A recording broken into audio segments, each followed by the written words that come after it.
Olá, pessoal, tudo bem?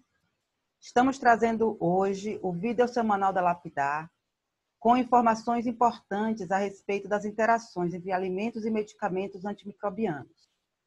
A Lapidar está com a proposta de trazer vídeos tratando das interações entre alimentos e medicamentos de várias classes, pois essas informações são muito importantes e úteis no trato com o paciente, nas orientações a respeito de restrições de dieta, da observação de alguns sinais e sintomas que podem ser decorrentes da interação entre alimentos e medicamentos a partir do momento que pode haver a redução da absorção de nutrientes que são importantes para a manutenção do organismo.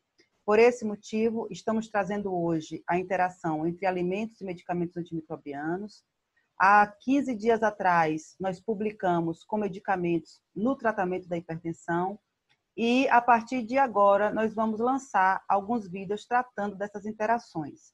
Então, fiquem atentos. Aqueles vídeos que forem bem interessantes para vocês, assistam, porque as informações são todas baseadas em artigos científicos, em atualizações, e são informações úteis para que a gente, enquanto profissional de saúde, possa tratar o nosso paciente da melhor forma possível. Pois bem, como eu falei, nós vamos tratar nesse vídeo dos antimicrobianos. E é necessário que a gente avalie algumas características desses medicamentos a partir do momento que, durante muito tempo, eles foram utilizados indiscriminadamente pela possibilidade do comércio de venda livre. Atualmente, estão sujeitos a controle especial, porém, ainda são muito utilizados como opção terapêutica pelo profissional e também na solicitação dos pacientes, porque existem aqueles pacientes que chegam no consultório e acreditam que já sabem o que tem e o que necessitam utilizar. Então, por esse motivo, os antimicrobianos devem ser utilizados com cuidado, devem estar sujeitos a análises bem conscientes para a prescrição. Algumas características dos antimicrobianos são a toxicidade seletiva que eles exercem sobre as bactérias, que estão relacionadas a diferenças estruturais e bioquímicas desses micro-organismos. E aí nós temos que lembrar que existem os antimicrobianos de amplo espectro, que são aqueles que têm a capacidade de agir sobre uma grande quantidade de bactérias.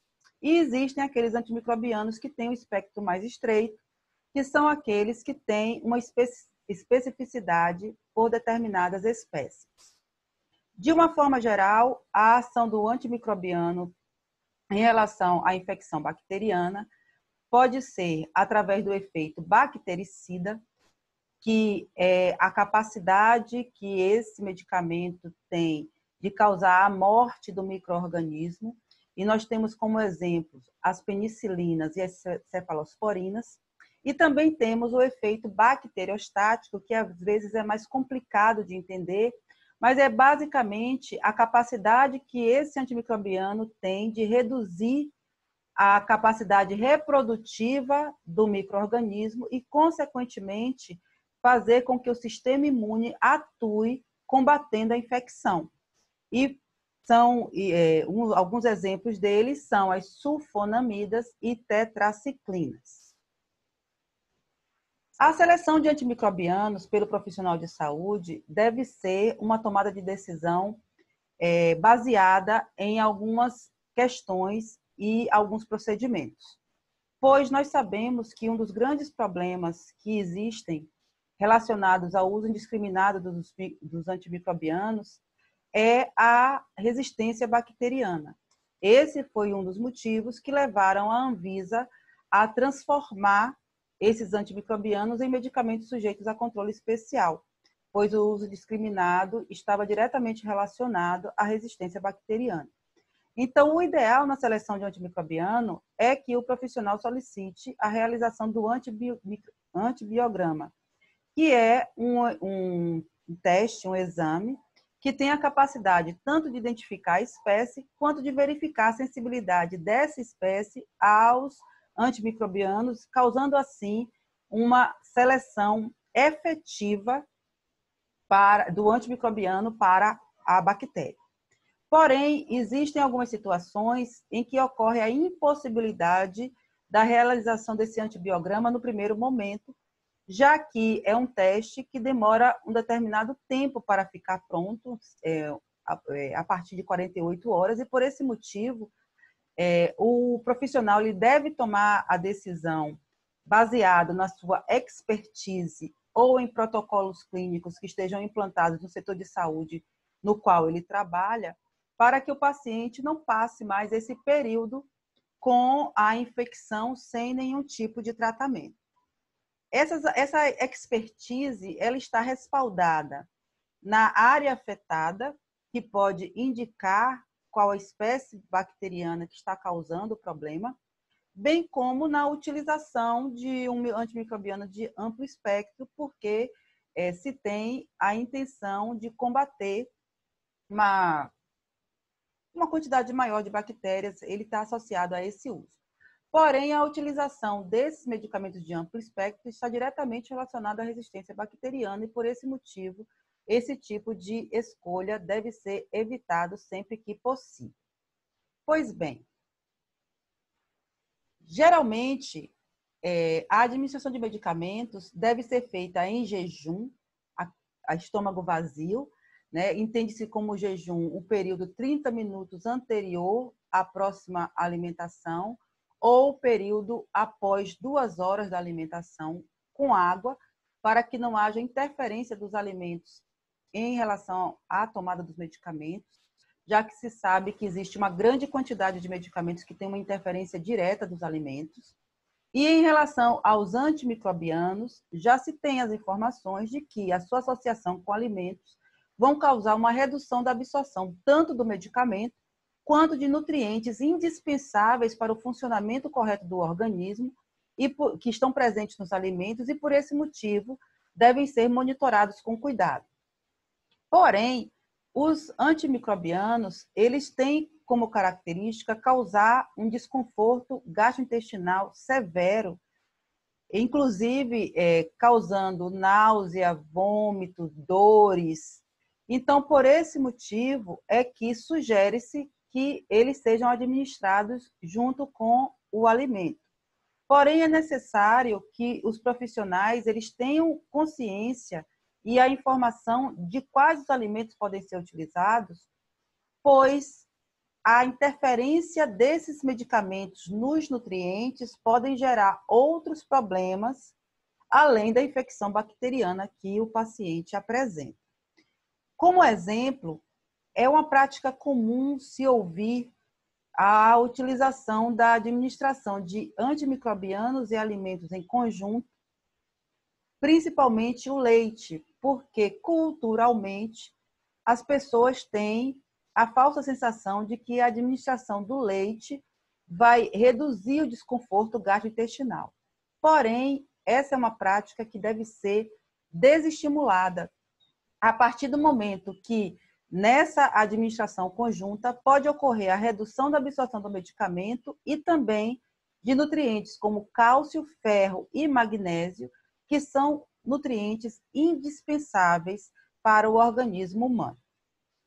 Aqui estão algumas associações entre os antimicrobianos, os nutrientes afetados e a interferência que eles podem causar por conta da administração conjunta com alimentos. Então, em geral, os antimicrobianos eles causam uma redução de bactérias de microflora intestinal. De uma forma geral também, eles têm a capacidade de reduzir, de causar depressão da vitamina K e B12 e causar o gosto metálico na boca, que é bem comum em alguns fármacos. Por esse motivo, aconselha-se administrar com medicamentos para a redução de vômitos e náuseas e, consequentemente, reduzir o desconforto que esse paciente possa ter com a administração do medicamento.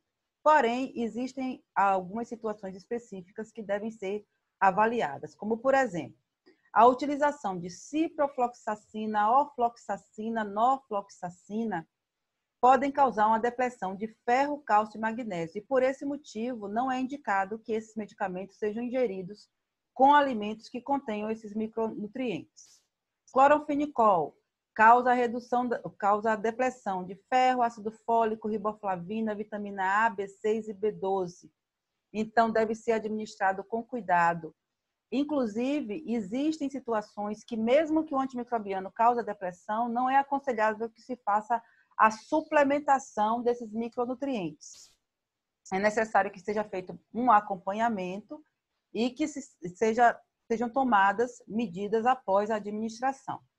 A neomicina é um antimicrobiano que é utilizado mais na forma tópica e ela causa a depressão de lactose, lipídios, vitaminas A, E, K e B12, sódio e potássio atribuídas à administração oral e também ela causa algumas lesões, ela é bem agressiva ao sistema gastrointestinal. A penicilina G causa depressão de ferro, cálcio, ácido fólico, magnésio e vitamina B6 e é aconselhado que seja administrado com medicamentos para redução de vômitos e náuseas. Sulfametoxazol e trimetoprim causam depressão de ácido fólico, vitamina K e B12. E as tetraciclinas, depressão de vitamina C, K, B12, ferro, cálcio, magnésio, niacina e ácido fólico. Então, verifiquem que a administração de antibióticos é bem complicada, que deve ser analisada com bastante cuidado, pois pode causar uma redução da absorção de determinados nutrientes pelo paciente. Também não deve ser associada a alimentos que contenham esses micronutrientes, porque pode causar reações desconfortáveis para o paciente. Então, é necessário que se tenha o conhecimento dessas informações para prestar um atendimento de excelência para os nossos pacientes. Aqui estão algumas referências que foram utilizadas e qualquer dúvida, nossos canais continuam abertos, o WhatsApp, nossos canais de comunicação continuam abertos, WhatsApp, Instagram, Telegram e Facebook. Muito obrigada pela atenção e semana que vem nós voltamos com outro vídeo.